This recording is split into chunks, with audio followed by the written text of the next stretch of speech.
পুলিশে চাকরি প্রশ্ন ফাঁসের টোপ দিয়ে প্রতারণা, ধৃত কনস্টেবল নিয়োগ পরীক্ষার আগে প্রশ্ন ফাঁসের টোপ দিয়ে প্রতারণার অভিযোগ। গ্রেফতার করা হয়েছে কলকাতা পুলিশের কনস্টেবল এবং সিভিক ভলান্টিয়ার সহ 8 জনকে। আমাদের প্রতিনিধি আবির দত্ত রয়েছেন আমাদের সঙ্গে। আবির, প্রশ্ন ফাঁসের অভিযোগ এবং সেই টোপ দিয়ে কলকাতা পুলিশের কনস্টেবল সিভিক ভলান্টিয়ার গ্রেফতার হলো, কি অভিযোগ?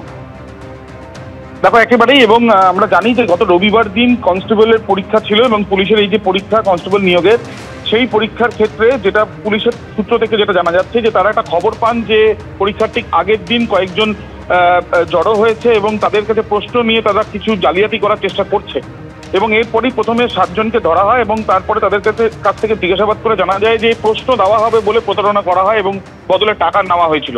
এবং এরপর যখন তল্লাশি চালানো হয় কিছু প্রশ্নপত্র পাওয়া যায়, কিন্তু দেখা যায় যে অরিজিনাল প্রশ্নপত্র সেই প্রশ্নপত্রের সঙ্গে এই যে উদ্ধার হওয়া প্রশ্নপত্রের মিল নেই, অর্থাৎ পুরোপুরি জালিয়াতি করে ভুয়ো প্রশ্নপত্র দেখিয়ে বলা হয়েছিল যে রিক্রুটমেন্টের জন্য বা পরীক্ষার জন্য তারা প্রশ্ন পাওয়া যাবে এবং বদলে টাকার বিনিময়।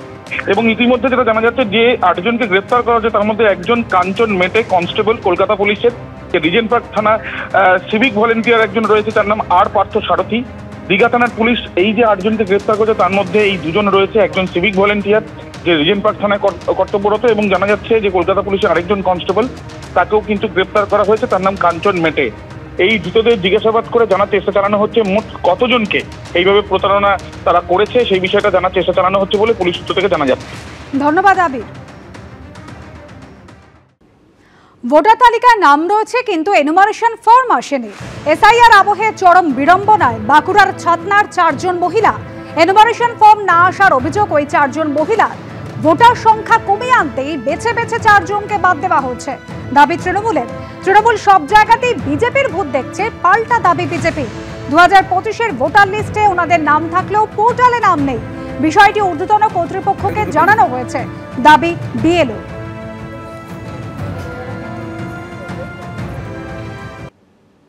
এসআইআরের আঁচে শীতকালীন অধিবেশনের প্রথম দিনই উত্তপ্ত হলো সংসদ। 2 কক্ষেই দফায় দফায় বিক্ষোভ দেখালো বিরোধীদের খোঁচা দিয়ে প্রধানমন্ত্রী বললেন, নাটক করার অনেক জায়গা আছে, যারা করতে চান করতে পারেন। পাল্টা অভিষেক বন্দ্যোপাধ্যায় বললেন, 40 জনের মৃত্যু নাটক। কটাক্ষ করেছেন প্রিয়াঙ্কা গান্ধীও। তিনি বললেন, মানুষের ইস্যু নিয়ে গণতান্ত্রিক আলোচনা না করাই হচ্ছে আসল নাটক। ड्रामा करने के लिए जगह बहुत होती है, जिसको करना है करते रहें। अगर 40 लोग की मौत हुआ है, इसमें अगर चर्चा चाह रहे हैं ऑपोजिशन पार्टीज, आपको लगता है ये ड्रामा है? এসআইআর আছে সংসদের শীতকালীন অধিবেশন যে তপ্ত হতে চলেছে তার ইঙ্গিত মিলেছিল রবিবার সর্বদল বৈঠকেই। সোমবার অধিবেশন শুরুর আগেই কংগ্রেস সহ বিরোধীদের নজিরবিহীনভাবে আক্রমণ ও কটাক্ষ ছুড়ে দেন নরেন্দ্র মোদী। यहाँ ड्रामा नहीं, डिलीवरी होनी चाहिए। नारे के लिए भी जितने नारे बुलवाने वो पूरा देश खाली पड़ा है। जहां पराजित होकर के आए वहां बोल चुके हो, जहां अभी पराजय के लिए जाने वाले हो वहां भी बोल दीजिए, लेकिन यहां तो नारे नहीं, नीति पर बल देना चाहिए। নরেন্দ্র মোদীকে পাল্টা আক্রমণ করে বিরোধীরাও। SIR, which are it is a huge issue for democracy. What is going on? Drama is not allowing discussion. Drama is not having a democratic discussion about issues that matter to the public. What is the opposition raising in parliament?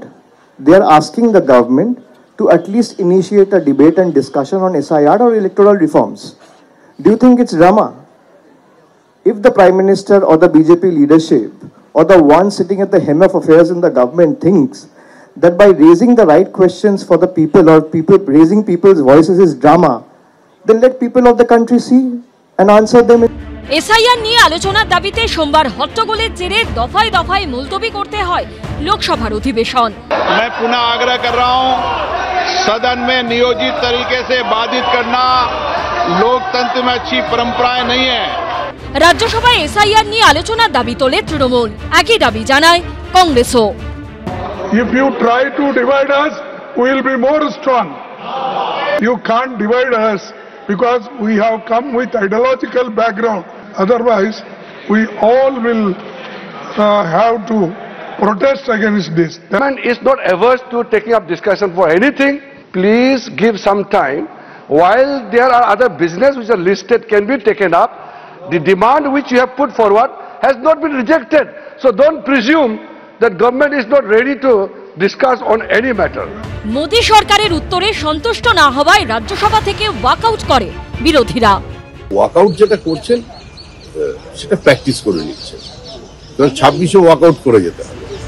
SIR ইস্যুতে বিরোধীরা একযোগে walkout করলেও কংগ্রেসের ডাকা বিরোধীদের বৈঠকে এদিন গড়হাজির ছিল তৃণমূল। বিজেন্দ্র সিংহের রিপোর্ট, এবিপি আনন্দ। এ যেন 2024 সালেরই অ্যাকশন রিপ্লে। ফের অধিবেশনের আগে কংগ্রেসের ডাকা বিরোধী বৈঠকে গড়হাজির থাকলো তৃণমূল। দিল্লিতে উপস্থিত থাকা সত্ত্বেও সোমবার কংগ্রেসের ডাকা বৈঠকে দেখাই গেল না তৃণমূলের কোনো প্রতিনিধিকে। জানিয়ে ফের কংগ্রেস তৃণমূলের সম্পর্ক ঘিরে তুমুল জল্পনা শুরু হলো রাজনৈতিক মহলে। এ নিয়ে তৃণমূল ও কংগ্রেসকে খোঁচা দিতে ছাড়েনি বিজেপি, যদিও সম্পর্কের ফাটলের কথা উড়িয়ে দিয়েছে তৃণমূল। আবার বিরোধী বৈঠক, আবার গড়হাজির তৃণমূল। সোমবার রাজ্যসভার বিরোধী দলনেতা ও কংগ্রেস সভাপতি মল্লিকার্জুন খার্গের ডাকা স্ট্র্যাটেজি মিটিংয়ে দেখাই গেল না তৃণমূলের কোনো প্রতিনিধিকে, যার জেরে রাজনৈতিক মহলে ফের প্রশ্ন উঠছে, তবে কি ইন্ডিয়া জোটে কংগ্রেসের নেতৃত্ব মানতে নারাজ তৃণমূল? 2024 লোকসভা ভোটের পর একের পর এক রাজ্যের বিধানসভা ভোটে মুখ থুবড়ে পড়েছে কংগ্রেস। অতি সম্প্রতি বিহারের বিধানসভা নির্বাচনেও কংগ্রেসের ভরাডুবি হয়েছে। 61টি আসনে লড়াই করে মাত্র 2টি আসনে জিততে পেরেছে রাহুল গান্ধীর দল, যার পরই কংগ্রেসের নেতৃত্ব নিয়েও সরাসরি প্রশ্ন তোলে তৃণমূল। ন্যাশনাল লেভেলে আমি আজও মনে করি, এটা আমার নিজস্ব মতামত, যদি ইন্ডিয়া জোটে মমতা বন্দ্যোপাধ্যায়কে যদি মুখ না করা হয়, লড়াকু মুখ যদি না দেওয়া হয়, ইন্ডিয়া জোটের ভবিষ্যৎ খুব একটা ভালো না। সোমবার শীতকালীন অধিবেশনের আগে রণকৌশল মিটিং ডাকেন রাজ্যসভার বিরোধী দলনেতা ও কংগ্রেস সভাপতি মল্লিকার্জুন খার্গে। এই বৈঠকে ঝাড়খণ্ড মুক্তি মোর্চা, উদ্ধব ঠাকরের শিবসেনা, শরদ পাওয়ারের এনসিপি ও বাম সাংসদের দেখা গেলেও গড়হাজির ছিল তৃণমূল। এই না যে ইন্ডিয়া ব্লকে কোনো ফাটল হয়েছে, হয়তো সবাই ব্যস্ত রয়েছে সে কারণে যায়। We have submitted an adjournment motion, so has the Congress. Stand remains very clear. যদিও বিরোধী জোটের এই ছবি নিয়ে কটাক্ষ ছুড়ে দিতে ছাড়েনি বিজেপি। তৃণমূল কংগ্রেস এবং কংগ্রেস হচ্ছে সেই প্রেমিক প্রেমিকার মতো, যারা সকালবেলা ভাব করে, সন্ধ্যেবেলা আড়ি করে, আবার রাত্রিবেলা ঠিক হয়ে যায়, আবার সকালবেলা আড়ি করে। এই ইন্ডি গঠবন্ধন বা জোট যাই বলুন না কেন, এর মধ্যে খোট আছে। রাহুল গান্ধীর নেতৃত্বে যদি কোনো নৌকো চলে, সেই নৌকোর নাম হচ্ছে ইন্ডি গঠবন্ধন।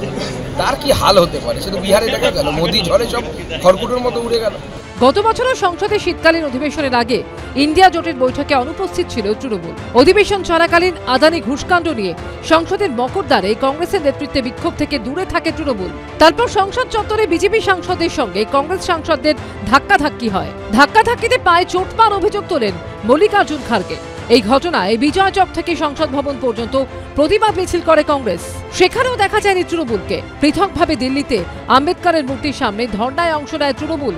এবার শীতকালীন অধিবেশনের শুরুতেই সামনে এলো কংগ্রেস ও তৃণমূলের সম্পর্কের সৈক্য। বিজেন্দ্র সিংহ ও অনির্বাণ বিশ্বাসের রিপোর্ট, এবিপি আনন্দ, দিল্লি। এবিপি আনন্দ, এগিয়ে থাকে, এগিয়ে রাখে।